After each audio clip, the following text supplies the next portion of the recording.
Evangelho de João, capítulo 1, versículos de 29 a 31. No dia seguinte, João viu Jesus, que vinha ter com ele, e disse: Eis o Cordeiro de Deus, eis o que tira o pecado do mundo. Este é aquele de quem eu disse: Depois de mim vem um homem que é superior a mim, porque era antes de mim, e eu não o conhecia, mas vim batizar em água, para ele ser reconhecido em Israel. Palavra da salvação. Comentário João 1, de 29 a 31. São João Crisóstomo. Ou São Mateus relata a vinda de Jesus Cristo para receber o batismo, e São João, por sua vez, alguma outra ocasião em que Nosso Senhor foi ter com o precursor depois de já tê-lo recebido. É o que parece indicar a sequência do texto. Vi o Espírito Santo descer do céu em forma de pombo. Os evangelistas como que dividiram entre si as diferentes épocas da vida de Jesus. São Mateus nada diz dos fatos que ocorreram antes da prisão do precursor, passando de imediato aos eventos que a ela se seguiram, ao passo que São João se concentra mais no sucedido antes que ele fosse posto em ferros. E é precisamente o que faz quando escreve deste teor. No dia seguinte, João viu Jesus, que vinha ter com ele. Por que veio ter com ele uma segunda vez, depois de ter sido batizado? Porque o Salvador fora batizado junto de uma multidão, e não queria que disso concluíssem vinha ter com João pelos mesmos motivos dos outros homens, a saber, para confessar os pecados ou receber o batismo de penitência. Torna, com efeito, a João para lhe dar a chance de desfazer o equívoco, e o precursor o faz dizendo deste teor: Eis o Cordeiro de Deus que tira o pecado do mundo. Ora, era evidente que Jesus, que tira o pecado do mundo, não ia ter com João a se confessar, mas para lhe dar ocasião de prestar seu testemunho. Diga-se ainda que ele veio ainda uma segunda vez a confirmar a verdade dos primeiros testemunhos no Espírito daqueles que os ouviram, a prepará-los para os outros mais. Diz João Batista: Eis o Cordeiro de Deus, querendo com isto não apenas significar que era este o Cordeiro outrora esperado, recordando das profecias de Isaías e do figurado da antiga lei, senão também conduzir com mais facilidade os homens à verdade. E não o acusassem de estar influenciado pela amizade ou pelos laços de sangue. Dá-se pressa em acrescentar: Eu não o conhecia. O que me parece verossímil, porquanto João sempre viveu no deserto. Quanto aos prodígios que cercaram o nascimento de Jesus Cristo, como, por exemplo, a adoração dos magos e mais circunstâncias semelhantes, esses remontavam a um tempo longínquo e à primeira infância do precursor.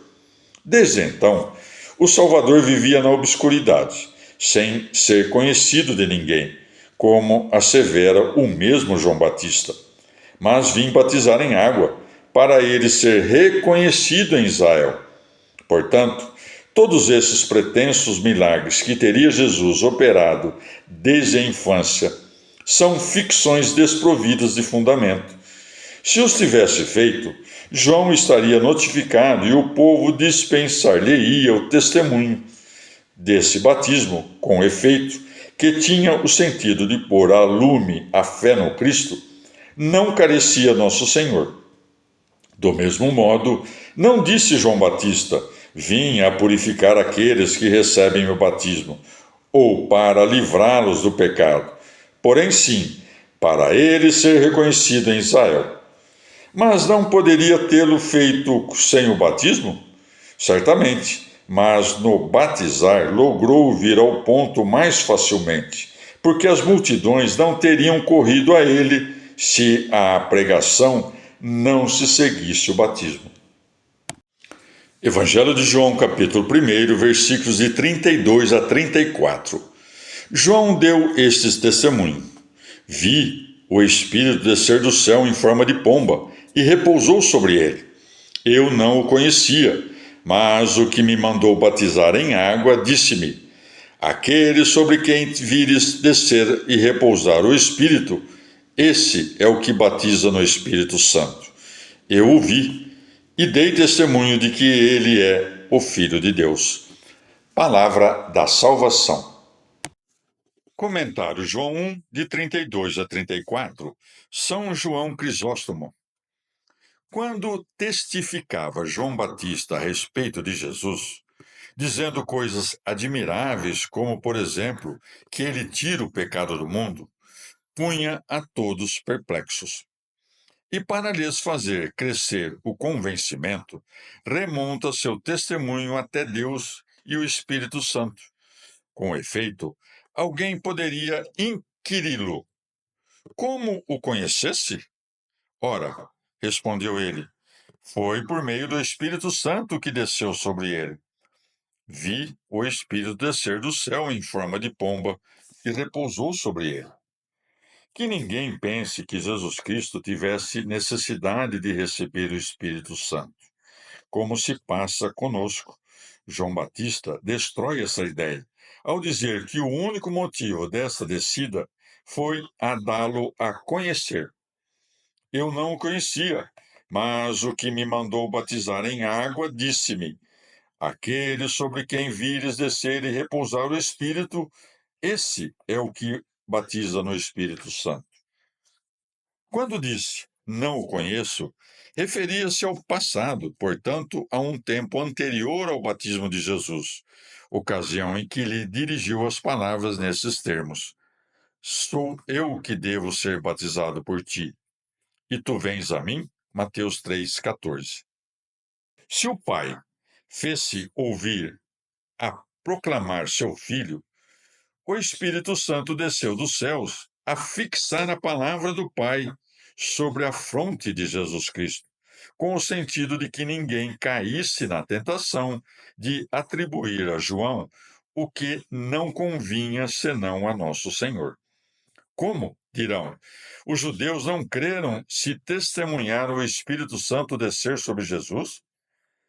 É que esses eventos não se reduzem aos olhos do corpo, mas exigem a participação dos olhos da alma. Embora tivessem presenciado os milagres que operava Jesus, a inveja roeu-lhes a razão, a tal ponto que passavam a afirmar precisamente o contrário do que testemunhavam. Como esperar, portanto, que só a aparição do Espírito Santo na forma de pomba haveria de dissipar-lhes a incredulidade? Segundo entende alguns, nem todos os presentes divisaram o mesmo Espírito Santo, senão somente João Batista e outros mais bem dispostos, porque bem que tenha sido possível ver com os olhos do corpo o Espírito Santo descer na forma de uma pomba, não se fazia necessário que todos testemunhassem tão milagroso fato. Acaso os profetas Zacarias de 1 a 6, Daniel de 7 a 10, Ezequiel 1, 3, 8, de 10 a 11, 37, 40, etc., não tiveram semelhantes visões de formas sensíveis, sem mais que as testemunhasse? O próprio Moisés viu coisas que não foram reveladas a mais ninguém. Por tais razões, João prossegue nesses termos: e dei testemunho de que ele é o Filho de Deus. Chamou-lhe Cordeiro de Deus, anunciou que batizaria no Espírito Santo. Até este momento, porém, ainda o não chamara Filho de Deus.